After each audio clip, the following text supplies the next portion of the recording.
दोस्तों नमस्कार। एक बार फिर मौजूद है आपके साथ देश रोजाना के डिजिटल मीडिया मंच पर।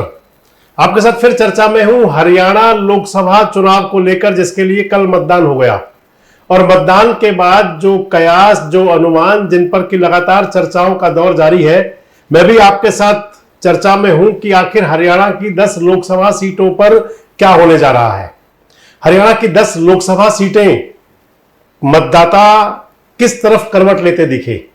हरियाणा की 10 लोकसभा सीटें जिस प्रकार के रुझान और जिस प्रकार का मतदाताओं का वोट करने का तरीका, वोटिंग पैटर्न जो रहा, वो कुछ संकेत दे रहा है। दोस्तों, हरियाणा की 10 लोकसभा सीटें जिस पर कि कांग्रेस यानी कि इंडिया गठबंधन और भारतीय जनता पार्टी दोनों पूरा दम लगाए हुए थी। कांग्रेस की तरफ से जहां राहुल गांधी, प्रियंका गांधी वाड्रा और तमाम बड़े नेता आए, तो एनडीए यानी कि बीजेपी की तरफ से प्रधानमंत्री नरेंद्र मोदी, गृह मंत्री अमित शाह, बीजेपी के राष्ट्रीय अध्यक्ष जेपी नड्डा, रक्षा मंत्री ठाकुर राजनाथ सिंह, नितिन गडकरी, इसके अलावा तमाम कई प्रदेशों के मुख्यमंत्री, तमाम कई बड़े नेता, उन्होंने हरियाणा में डेरा डाला। अब मतदान होने के बाद, लगभग मतदान होने के 20 घंटे बाद भी ये कयासों का दौर जारी है कि आखिर क्या हो रहा है। तो दोस्तों, हरियाणा की 10 लोकसभा सीटों पर मैं आपको बता दूं, इस वीडियो में मैं आपसे 4 सीटों की चर्चा करूंगा, 4 लोकसभा सीटों की। उन 4 लोकसभा सीटों की 10 में से 4 की मैं ये बता दूं कि 2 सीट यहां पर, उन 4 में से बड़े आराम से भारतीय जनता पार्टी जीत रही है और 2 सीटें, बची हुई 2 सीटें, वहां पर कांग्रेस बहुत कंफर्टेबल पोजीशन में है। इन 4 सीटों की जिसमें आपसे चर्चा करने जा रहा हूं, वो सीटें हैं रोहतक, सिरसा, करनाल और गुरुग्राम। ये 4 लोकसभा सीटें जिन पर यह कहा जा रहा है कि बिल्कुल कंफर्टेबल कंडीशन में 2-2 पार्टियां हैं, 2 पर कांग्रेस और 2 पर बीजेपी। सबसे पहले मैं आपसे बात कर लूं रोहतक को लेकर ही। दीपेंद्र हुड्डा की रोहतक लोकसभा सीट, कांग्रेस के बड़े नेता पूर्व मुख्यमंत्री भूपेंद्र सिंह हुड्डा के लिए सबसे बड़ी प्राथमिकता वाली सीट रोहतक, क्योंकि रोहतक उनका लक्ष्य था, रोहतक सीट निकलनी चाहिए। पिछला चुनाव जो 2019 का लोकसभा चुनाव था, लगभग 7500 वोट से दीपेंद्र हुड्डा हार गए थे। इस चुनाव के अंदर जो 2024 का चुनाव है दोस्तों, इस चुनाव में मैं आपसे इसलिए कह रहा हूं कि बिल्कुल कंफर्टेबल यहां की सीट है कांग्रेस के लिए, कि पिछले चुनाव के अंदर ऐसी कई सीटें थी जहां पर कि कांग्रेस के कैंडिडेट पिछड़ गए थे और कई पर आगे रहे थे। लेकिन इस चुनाव के अंदर 10 में से मात्र 2 सीटें, विधानसभा की 2 सीटें ऐसी दिखाई दे रही हैं जहां पर कि दीपेंद्र हुड्डा पीछे रह सकते हैं। वो 2 सीटें हैं कोसली और दूसरी सीट है रोहतक, रोहतक मेन सिटी वाली सीट। पिछले चुनाव के अंदर जो 2019 का चुनाव था, उसमें कोसली से लगभग 75,000 वोट से पीछे रहे थे दीपेंद्र हुड्डा, 75,000 से। और रोहतक जो शहर वाली सीट है, उसमें लगभग 20,000 के आसपास पीछे रहे थे। इस चुनाव के अंदर जो चुनाव अब है, 2024 वाला चुनाव, जो लोकसभा का चुनाव, आपको बता दूं कि सबसे दीपेंद्र हुड्डा के लिए जो फायदेमंद की चीज थी, क्योंकि दीपेंद्र हुड्डा का चुनाव लड़ना यहां से तय था और यह तय था कि हुड्डा परिवार ही चुनाव लड़ेगा रोहतक लोकसभा से। इसलिए दीपेंद्र हुड्डा ने इस चुनाव के अंदर लगभग 4-5 महीने से पहले चुनाव शुरू करके और डोर टू डोर कैंपेन तक कर लिया था। मैन टू मैन काफी हद तक दीपेंद्र हुड्डा लोगों से मिले थे, बाजारों के अंदर खासकर। और जो मैं आपको बता दूं कि 2019 का जो वोट पैटर्न के हिसाब से जो दिखाई दे रहा है, वो ये है कि कोसली विधानसभा सीट अब की बार भी दीपेंद्र हुड्डा पीछे रह सकते हैं। लेकिन वो जो मार्जिन 75,000 का था, वो मार्जिन घट करके 40,000 के आसपास आ सकता है। यानी कि यहां पर अरविंद शर्मा लगभग 40,000 वोट से जीत सकते हैं। आपको मैं बताऊं कि कोसली विधानसभा को लेकर के यहां पर चुनाव प्रचार करने आए थे राव इंदरजीत सिंह, और राव इंदरजीत सिंह ने इशारे इशारे में एक बात कही थी।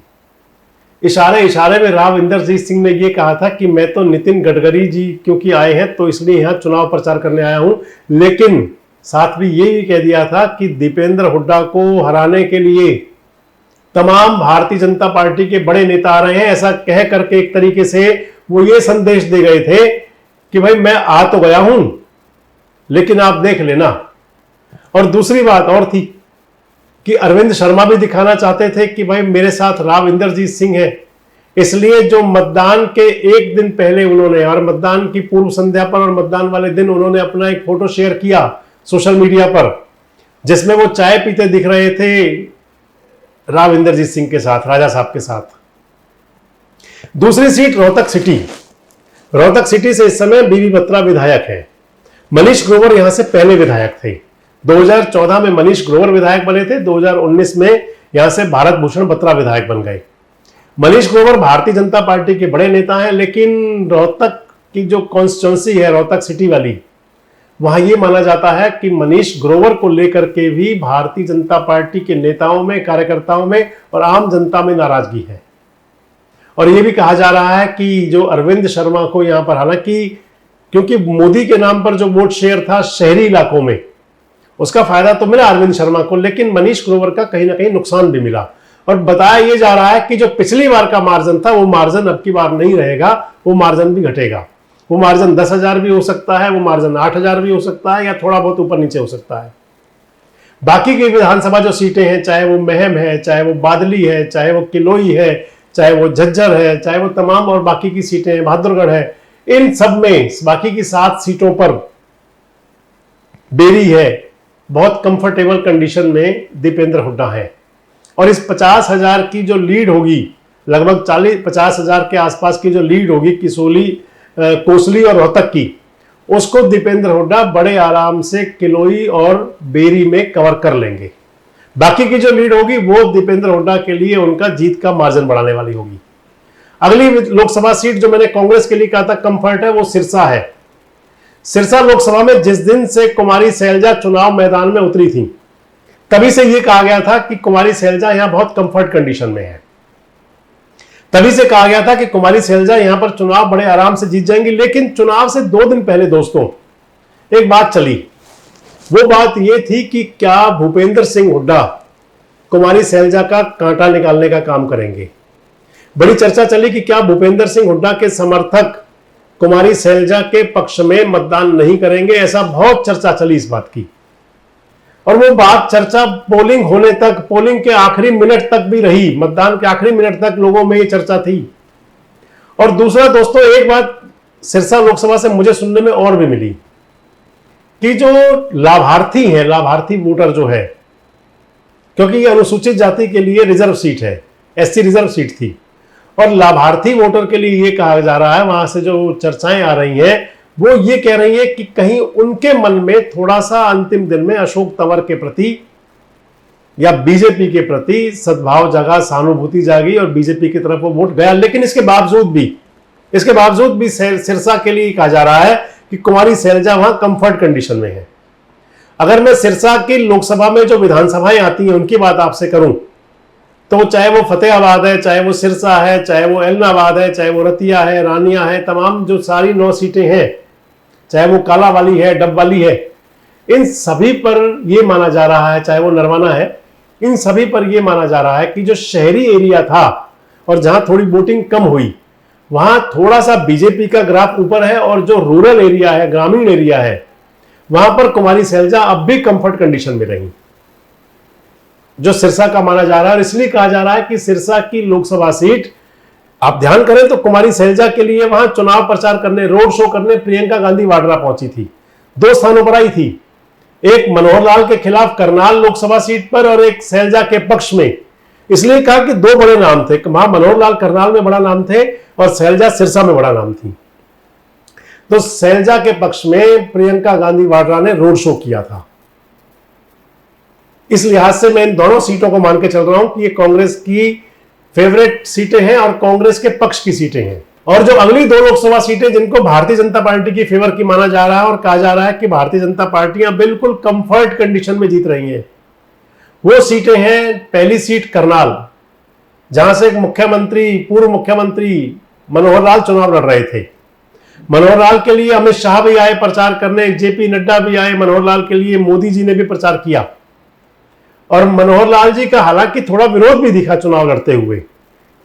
यहां पर शरद पवार चुनाव प्रचार करने आए थे अपनी कैंडिडेट मराठा वीरेंद्र के लिए, जो एनसीपी से कैंडिडेट थे। लेकिन इस सब के बावजूद भी वहां पर जो वोटिंग पैटर्न बता रहा है दोस्तों आपको एक बात जरूर यहां पे शेयर करूं, अगले वीडियो में बनाऊंगा उसके ऊपर, कि मनोहर लाल जिस प्रकार मोदी फैक्टर रहा पूरे देश के अंदर एक बीजेपी के लिए, हरियाणा के अंदर और खासकर पंजाबी मतदाताओं के अंदर, खासकर पंजाबी मतदाताओं में मनोहर लाल बड़ा फैक्टर थे। भले ही पानीपत से रोहिता रेवड़ी ने चुनाव से के दौरान चलते चुनाव में कांग्रेस ज्वाइन कर ली बीजेपी छोड़कर, लेकिन इसके बावजूद भी मनोहर लाल का पंजाबी मतदाताओं पर असर दिखाई दिया, न केवल करनाल, न केवल पानीपत, बल्कि पूरे हरियाणा में। और जो करनाल लोकसभा की मैं आपको बता रहा हूं कि करनाल की लगभग 6 से 7 सीटों पर मनोहर लाल कंफर्ट कंडीशन में है। जहां थोड़ी सी दिक्कत है वो उसको में आप असंध को मान सकते हैं, वहां पर थोड़ी सी दिक्कत वहां पर इसराना में मान सकते हैं, पानीपत ग्रामीण में समझ सकते हैं, लेकिन बाकी जो विधानसभा सीटें हैं, चाहे वो पानीपत शहर है, चाहे वो करनाल है, नीलोखेड़ी है, इंद्री है, यहां सभी जगह पर कंफर्ट कंडीशन में मनोहर लाल दिख रहे थे और मनोहर लाल की जीत करनाल से निश्चित मानी जा रही है लगभग। और जो चौथी सीट जिसमें बता रहा था कि 2 सीट कांग्रेस 2 बीजेपी, तो कांग्रेस की रोहतक और सिरसा मैंने बता दी, बीजेपी के लिए करनाल, और बीजेपी की जो दूसरी सीट है कंफर्ट बिल्कुल वो है गुरुग्राम। गुरुग्राम लोकसभा को लेकर के भी किसी भी प्रकार का इफेक्ट बट अब नहीं है। गुरुग्राम लोकसभा को लेकर स्थिति बिल्कुल स्पष्ट सी है लगभग। गुरुग्राम लोकसभा के 4 विधानसभा क्षेत्र ऐसे माने जा रहे हैं, 3 विधानसभा क्षेत्र नूंह जिले के, नूंह, झिरका, फिरोजपुर और पुराना। यहां यह माना जा रहा है कि लगभग 20% vote share Bharatiya Janata party के पास गया और 80% वोट शेयर लगभग कांग्रेस के पास गया। अच्छी विनिंग कंडीशन में यहां पर तीनों सीटों पर कांग्रेस, नूंह, पुराना और फिरोजपुर, झिरका, मेवात की सीटें। चौथी सीट मेवात से जुड़ी हुई सोहना तावड़ू, वहां पर बताया जा रहा है कि इलेक्शन बहुत टफ रहा। और बाकी की 5 विधानसभा सीटें, गुरुग्राम, बादशाहपुर, पटौदी, बावल, रेवाड़ी, इन 5 सीटों पर यहां बताया जा रहा है कि भारतीय जनता पार्टी के राव इंदरजीत सिंह बिल्कुल कंफर्टेबल कंडीशन में है। हालांकि जो मार्जिन ऑफ गैप तो घटेगा, जो पिछले चुनाव का मार्जिन था इन 5 सीटों पर वो घटेगा, लेकिन इसके बावजूद भी वहां पर राव इंदरजीत सिंह इतना मार्जिन ले लेंगे कि जो मेवात की जो बढ़त होगी उसको बराबर कर दें।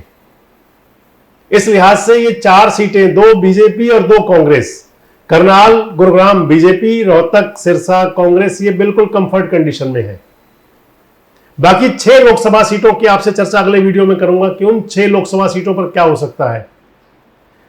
आपको क्या लगता है जो हमने बताया 4 सीटों का, क्या आपका भी अनुमान यही है कि कुछ ऐसा परिणाम होने जा रहा है, या आप हमारे इस विचार से सहमत नहीं है? कमेंट्स बॉक्स में जरूर बताइए और जुड़े रहे हमारे साथ, देखते रहें देश रोजाना। हमारे साथ जुड़े रहने के लिए देखते रहिए देश रोजाना का यूट्यूब चैनल सब्सक्राइब कीजिए। साथ ही देश रोजाना की खबरें सबसे पहले देखने के लिए प्रेस कीजिए बेल आइकन।